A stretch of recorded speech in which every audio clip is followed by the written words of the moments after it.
जोरों की बारिश हो रही थी। उस बारिश में चंपा भीगती हुई जा रही थी। उसकी आंखों से लगातार आंसू बह रहे थे। वो एक ऐसे धर्म संकट में फंस गई थी कि उसे समझ नहीं आ रहा था कि वो क्या करे क्या ना करे। आखिरकार उसने अपना दिल कड़ा किया और आत्महत्या का फैसला ले लिया। वो गांव के सबसे पुराने कुएं के पास गई और उसकी मुंडेर पर खड़ी होकर सोचने लगी, कैसे दूंगी मैं सबको जवाब, क्या मुंह दिखाऊंगी मैं गांव वालों को। इससे अच्छा है खुद को खत्म कर लूं। अगर मैं ही नहीं रहूंगी तो लोगों के सवाल भी नहीं रहेंगे। बिन माँ बाप की चंपा एक कुंवारी लड़की थी, लेकिन कुंवारी होने के बावजूद वो लगभग 6 महीने की गर्भवती थी। 6 महीने पहले की बात है। चंपा अपने छोटे से खेत से काम करके वापस लौट रही थी। तभी उसे अब्दुल चाचा के घर के बाहर कुछ लोगों की भीड़ दिखाई दी। उनमें से वो किसी को भी नहीं पहचानती थी। वो सभी उसके गांव के नहीं थे। अरे, यहाँ पर इस समय इतनी भीड़ कैसे? और ये लोग कौन हैं? और अब्दुल चाचा के घर के बाहर क्या कर रहे हैं? उसे लगा कि शायद कोई हादसा हो गया है। सबकी मदद को हमेशा तैयार रहने वाली चंपा भागी भागी भीड़ तक पहुंची। अब्दुल चाचा अपने घर के बाहर ही खड़े थे। चंपा ने उनसे पूछा, चाचा क्या बात हो गई? ये इतनी भीड़ कैसे? और ये सब लोग कौन है? सब ठीक तो है ना चाचा? अरे चंपा, सब ठीक है बेटी। ये लोग शहर से आए हैं, फिल्म बनाते हैं। इन्होंने कहा कि 6 घंटे के लिए वो मेरी झोपड़ी में फिल्म की शूटिंग करना चाहते हैं। इसके 10,000 रुपए मिलेंगे। अरे वाह, 10,000!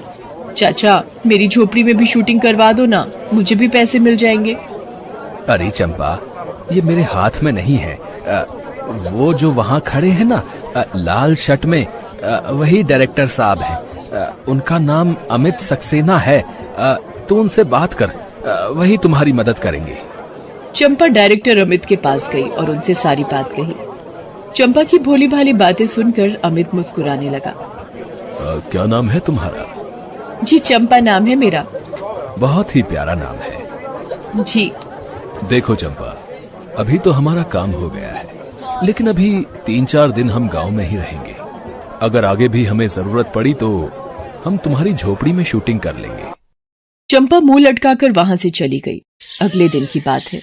वो खेत पर काम करने के लिए निकलने ही वाली थी कि अमित उसे अपनी झोपड़ी के दरवाजे पर दिखा। चंपा उसे देखकर बहुत खुश हो गई। अरे डायरेक्टर साहब, आप मेरे घर पर? मेरे तो भाग्य ही खुल गए। आपको शूटिंग के लिए मेरा घर चाहिए, इसलिए आप आए हैं ना? ले लीजिए मेरा घर।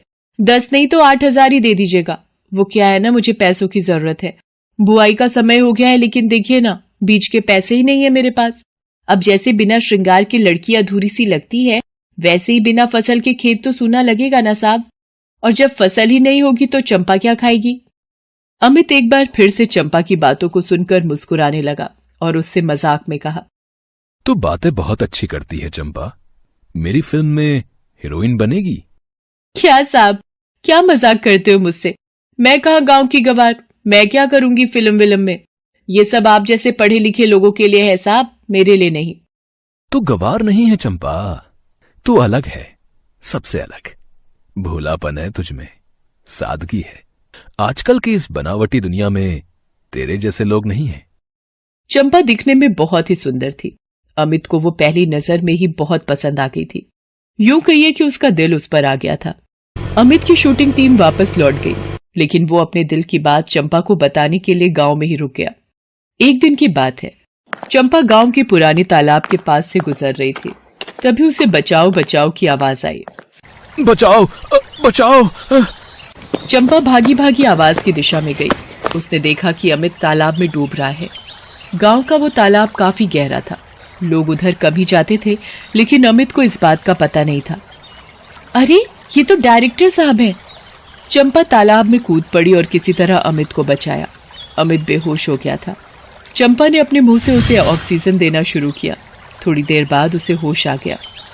मैं तुम्हारा एहसान जीवन भर नहीं भूलूंगा चंपा। तुमने खुद की जान की परवाह किए बिना मेरी जान बचाई। साहब, आप हमारे गांव के मेहमान हैं। अगर आपको कुछ हो जाता तो हम दूसरों को क्या मुंह दिखाते?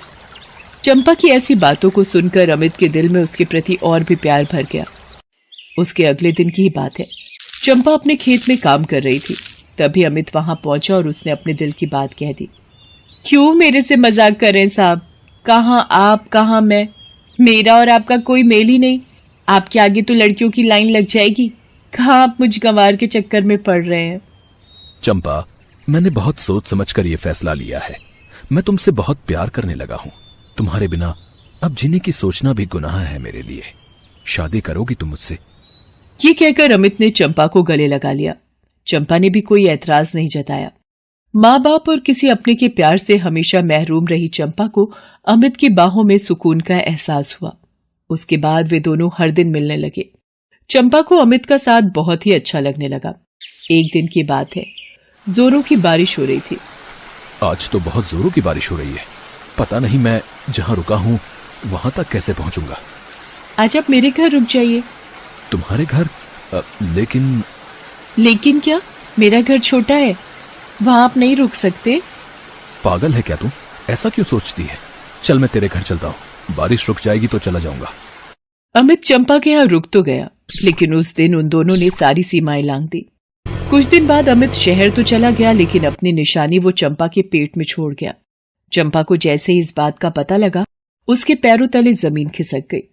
हे भगवान, ये क्या हो गया? मुझे अमित को सारी बात बतानी होगी। हमें जल्दी शादी भी करनी होगी। चंपा ने फोन पर सारी बातें अमित को बताई। अमित ये सब सुनकर चौंक गया। अमित एक उभरता हुआ डायरेक्टर था। उसे लगा कि कहीं लोगों को उसकी ये बात पता लग गई तो उसका करियर शुरू होने के पहले ही खत्म हो जाएगा। इसलिए उसने चंपा को इग्नोर करना शुरू कर दिया। जब भी चंपा उसे कॉल करती, वो उसे कहता कि वो बहुत ही बिजी है, बाद में बात करेगा। 4 महीने हो गए, अमित तो मुझसे बात ही नहीं करते। कहीं वो शहर जाकर बदल तो नहीं गए?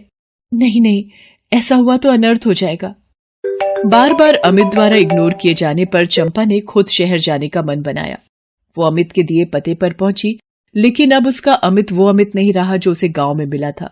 वो पूरी तरह बदल गया था। तुम्हारा दिमाग खराब है क्या? किसी का भी पाप मेरे माथे पर थोपने चली आई तुम?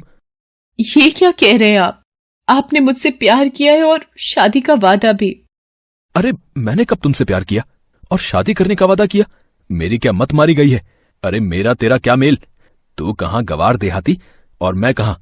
चल निकल जा यहां से। हाँ, तुझे कुछ पैसे चाहिए तो ले जा। तेरे जैसे लोगों को मैं खूब जानता हूं। पैसे ऐंठने के लिए वो किसी भी हद तक जा सकते हैं। ये कहकर अमित ने नोटों की गड्डी उसके ऊपर उछाल दी। अमित का ये बदला हुआ रूप चंपा के दिल में खंजर बनकर उतर गया। उसने नोटों की गड्डी उठाकर अमित के हाथों में दी और वहां से गांव लौट आई। गांव से लौटने के बाद भी वो अमित को कॉल करती रही, लेकिन अमित का रवैया नहीं बदला। इस बीच उसके गर्भ को 6 महीने हो गए थे। अब उसका पेट बाहर दिखने लगा था, इसलिए उसने आत्महत्या का सोच लिया और कुएं की मुंडेर पर चढ़ गई। लेकिन अचानक उसकी अंतरात्मा ने उसे झकझोरा। ये तू क्या कर रही है चंपा? तेरे आने वाले बच्चे की क्या गलती है जो तू अपने साथ उसे भी मारने जा रही है? क्या कोई माँ अपने बच्चे की हत्या करती है? चंपा ने आत्महत्या का विचार त्याग दिया। गांव वालों के लाख अपमान के बावजूद उसने एक बेटे को जन्म दिया। उसने उसका नाम अमन रखा। वो उसका खूब ध्यान रखती। उसके जीने का वही तो एक सहारा था। हालांकि अमन कभी कभी अपनी मां से अपने पिता के बारे में पूछता, लेकिन वो टाल जाती। चंपा ने बहुत कष्ट सहकर अमन को पालना शुरू किया। धीरे धीरे समय बीतता गया। अमन पढ़ाई में बहुत अच्छा था। उसने MBA की पढ़ाई की और शहर में उसने अपने खुद का बिजनेस शुरू किया। उसका बिजनेस चल निकला, फिर तो उसने पीछे मुड़कर नहीं देखा। कम ही समय में उसकी गिनती मुंबई के बड़े उद्योगपतियों में होने लगी। एक दिन जब वो घर आया तो माँ कहाँ हो तुम? क्या हुआ अमन? माँ जानती हो, पुराने समय के एक मशहूर डायरेक्टर मेरी बायोग्राफी बनाना चाहते हैं। वो क्या होती है बेटा? फिल्म माँ, फिल्म। वो मुझ पर फिल्म बनाना चाहते हैं। नहीं, तुम्हें फिल्मों में काम नहीं करना। ये अच्छी लाइन नहीं होती। धोखेबाज लोग होते हैं इस लाइन में।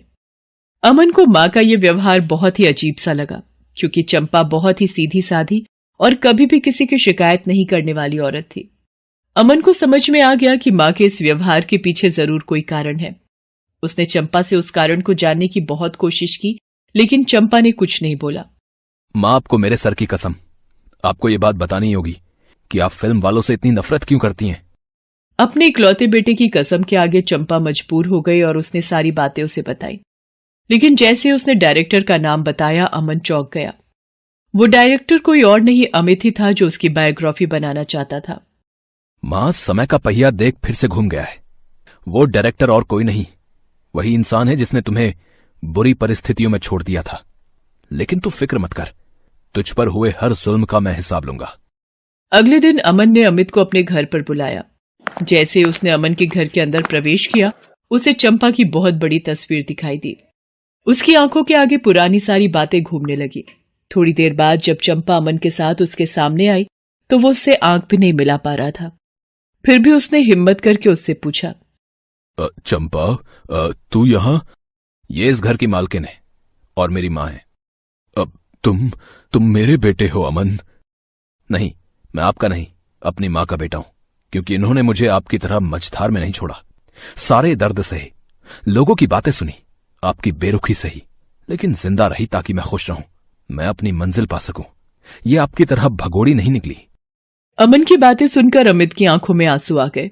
उसने चंपा से माफी मांगते हुए कहा, मुझे माफ कर दे चंपा, मुझसे बहुत बड़ी गलती हुई है और उसी गलती की तो सजा है कि इस उम्र में भी मैं दर दर भटक रहा हूं। पत्नी तो कई साल पहले ही छोड़कर किसी दूसरे के साथ चली गई, औलाद तो कोई हुई ही नहीं। मेरे कर्मों की सजा मुझे मिल गई है चंपा, मुझे मिल गई है। अब तू भी मुझे माफ कर दे ताकि मैं ऊपर वाले को अपना मुंह दिखा सकूं। अमित की बातें सुनकर चंपा का गला भर आया। उसने अमित को माफ कर दिया